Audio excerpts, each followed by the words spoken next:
Hello everyone, নমস্কার সবাইকে। আশা করি সবাই ভালো আছেন। তো আজকে আপনাদের সাথে কিছু সুন্দর সুন্দর কথা শেয়ার করব। আমার কাছে যে কথাগুলো খুব ভালো লেগেছে, তো আমি চাচ্ছি যে আপনাদের সাথে এগুলো শেয়ার করি।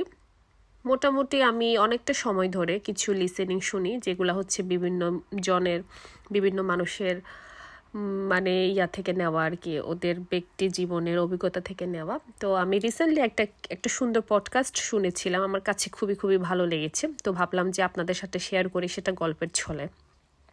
তো যাই হোক, ব্যক্তিটার নাম হচ্ছে অমর চৌধুরী। উনি একটা পডকাস্টে, ইন্ডিয়ান একটা পডকাস্টে শোতে এসেছিলেন। তো ওখান থেকে আমি ওনার কিছু কথা শুনি, আমার কাছে খুবই ভালো লেগেছে যে ব্যক্তি জীবনে মানে এই জিনিসগুলো আসলে আসলে অনেক দরকার মনে করি আমি। আসলে আমরা ছোট ছোট করে অনেক কিছু ভুল করে ফেলি। তো উনি বারবার আমাদেরকে যেটা ফোকাস করতে বলেছে সেটা হচ্ছে মানুষের কথার জোরের উপর।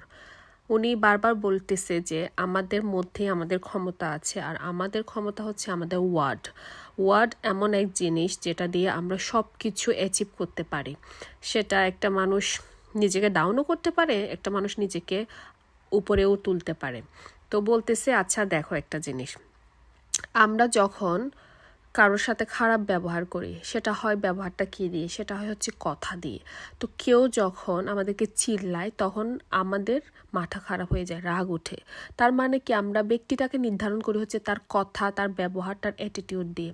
তো তার মানে কি, কথা হচ্ছে মানুষের ইফেক্ট পড়ে, অবশ্যই পড়ে। তো এই জন্য হচ্ছে উনি কথাকে অবশ্যই সংযত করতে বলেছে, আর কথাকে সবসময় পজিটিভভাবে নিতে বলেছে, মানে পজিটিভভাবে করতে বলেছে। এই ধরেন, আমি যদি বলি সব সময় আমার কাজে যেতে ইচ্ছে করে না, আমার খুব কষ্ট লাগে, আমার এটা ভালো লাগে না, আমার এটা হবে না। এই ধরেন আমরা কোনো একটা কাজের জন্য যাচ্ছি, ওখানে আমরা বলতেছি এই কাজটা হবে না, ওরা আমাদেরকে এটা করতে দিবে না। তো আমি যদি সবসময় নিজেকে নেগেটিভিটি শোনাই, নেগেটিভ কথাগুলো শোনাই, তখন তো এই জিনিসগুলো আসলেই হবে না। তো উনি বলতেছে সবসময় বিলিভ রাখতে হবে যে জিনিসগুলো হবে। আচ্ছা ধরেন, ঠিক আছে, আপনি মনে করতেছেন যে বললেই কি হয়ে যাবে, বললেই কি হবে আমি অ্যাকশন না করলে। কিন্তু হ্যাঁ, বললেই তো আপনার কোনো ক্ষতি হবে না, তো তাহলে কেন আপনি বলবেন না? যেটা নেগেটিভ বললে আপনার উল্টা ক্ষতি হবে, তো আপনার পজিটিভ বললে আপনার 100%-এর মধ্যে যদি 2%ই যদি লাভ হয়, তাহলে কেন বলবেন না? বলতে বলতে তো আসলে মানুষের অনেক কিছু হয়ে যায়। যেমন আমি আমার ব্যক্তি জীবনে আমি বলবো যে আমি অনেক কিছু এরকম অনেক মানে ফল পেয়েছি, যেগুলা রেজাল্ট পেয়েছি, যে আমার যেরকম স্বপ্ন ছিল। যেমন আমি যখন ইউনিভার্সিটিতে পড়ি, আমার খুব আইফেল টাওয়ারে যাওয়ার, প্যারিসের আইফেল টাওয়ারে যাওয়ারও খুব স্বপ্ন ছিল। আর সুইজারল্যান্ড আমি মুখেই বলতাম, এমনি বলতাম আমি সুইজারল্যান্ড যাব, আমি একদিন ফ্রান্সে যাব, ঘুরবো। আমি কখনো ভাবিনি যে এগুলো সত্যি হবে, আমি আসলেই কখনো ভাবিনি। এখন আমি যখন এই পজিটিভ পডকাস্টগুলো শুনি, আমার কাছে খুবই অবাক লাগে, আসলে কি সম্ভব, আসলেই তো সম্ভব হয়ে গেল কিভাবে।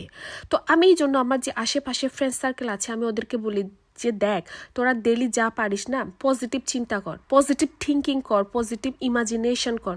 এখন দিন দিন খালি বলতেছে মানুষ চিন্তা করলেই হয়, চিন্তা করলে হয়, মানে আপনি ভালো চিন্তা করলে আপনার সব কিছু হবে। তো এইভাবেই হচ্ছে নিজেকে বেশি বেশি করে আপনি একটা ভালো অবস্থানে নিয়ে যেতে পারবেন।